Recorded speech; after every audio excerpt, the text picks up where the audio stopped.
वरुड येथे पालकमंत्री चंद्रशेखर बावनकुळे यांच्या नावाने एक बनावट पत्र तयार करून जिल्हाधिकारीकडे पाठविण्यात आले। मात्र चौकशीत या पत्रातील सही आणि लेटरपॅड दोन्ही बनावट असल्याचे उघड झाले। यामुळे गाडगेनगर पोलिसांनी अज्ञात इसमाविरुद्ध गुन्हे दाखल केले आहेत। एका अज्ञात व्यक्तीने पालकमंत्री चंद्रशेखर बावनकुळे यांच्या बनावट सहीसह पत्र तयार केले आणि जिल्हाधिकारी कार्यालयाला टपालाद्वारे पाठविले।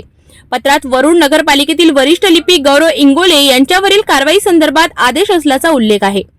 पत्र तपासताना जिल्हाधिकारी सौरभ कटियार यांना शंका आली आणि त्यांनी तातडीने चौकशीचे आदेश दिले।